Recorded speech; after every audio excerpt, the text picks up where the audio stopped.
It took a 10-year campaign to deliver the overwhelming yes vote in the 1967 referendum, which finally gave Indigenous Australians full citizenship rights in their own country.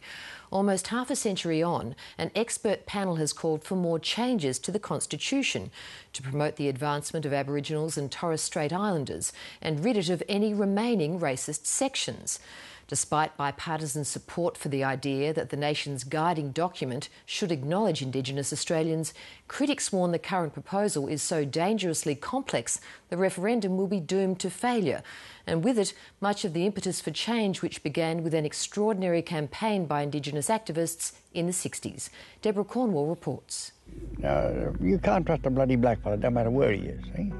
And he gets on the plonk and he won't work. A few of them are nice and they're clean and they wear nice clothes and everything, but most of them are all dirty and everything. Aboriginal Australians were all but invisible in the 60s, most of them fringe dwellers, forbidden to travel, paid in meat instead of dollars. Ladies and gentlemen, Mrs. Faith Bandler.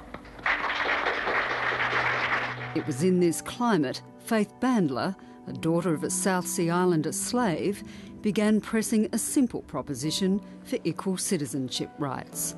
A decade-long campaign that captured the mood for change and an overwhelming yes vote at the 1967 referendum.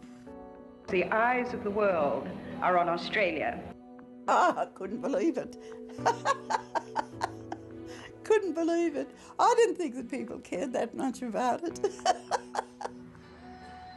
45 years on, Indigenous Australians no longer need licences or dog tags to work and travel. But the poor health and poverty rates of Aboriginal communities remains an international blight. And while land rights have since been established in the High Court, there remains some unfinished business with the Constitution, which even now fails to acknowledge Aboriginals as the nation's first people. That's something that needs to be fixed. There was no actual recognition of our history, the history of Australia, and the contribution over a period of 50,000 years of Aboriginal and Torres Strait Islanders. As a nation, we are big enough, and it is the right time to say yes to an understanding of our past, to say yes to constitutional change, and to say yes to a future more united and more reconciled than we have ever been before. Prime Minister, our report. This week, the Prime Minister, Julia Gillard, backed a report by an expert panel of lawyers and Indigenous leaders who've called for further constitutional reform and are pushing for a second referendum on Aboriginal rights as early as next year. Well, the 67 referendum was a magnificent achievement. It was the most successful referendum ever. Over 90% voted in favour, and frankly, we hope to replicate that this time round. The panel say this time round the prohibition of race discrimination should be included in the Constitution, along with the advancement of Aboriginal and Torres Strait Islander people and a recognition of their relationship with the land, their cultures, heritage and languages. But while the referendum has bipartisan support, critics fear the panel has overreached itself with proposed changes that will be far too complex to sell to the public. If you take something that is complicated, difficult to explain, and in some senses is seen as unpredictable, then in racing terms, that's a dog. This is a good cause. There should be recognition of Indigenous people in the Constitution, but if you put the wrong proposal up, it will fail. First of all, we've got to say that Australian people aren't silly. They aren't a bunch of rednecks. The polling tells us that they're all supportive of including Aboriginal and Torres Strait Islander people and recognising them in the Constitution. It's about how we keep it simple.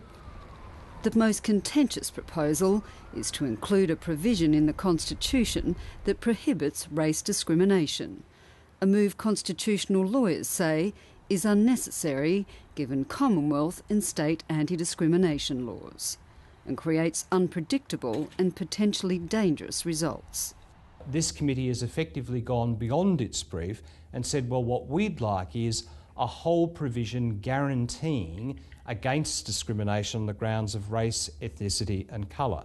Now, many, many, many things could be characterised as being to do with race or colour or ethnicity, and if that's right, what you do end up with is a guarantee that you just don't know where it will go.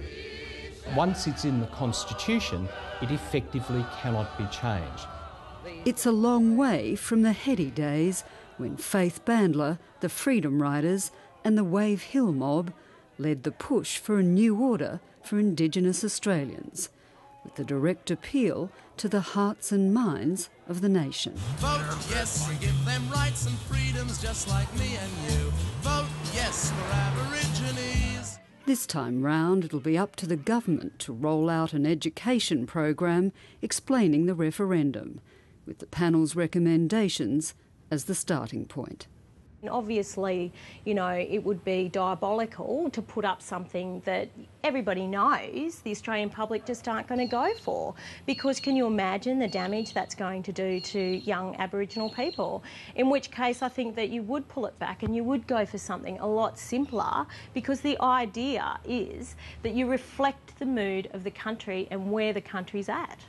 The reality is public education programs do not win referenda.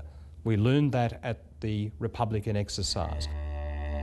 What wins referenda are simple, clear, uncontroversial proposals that people agree with.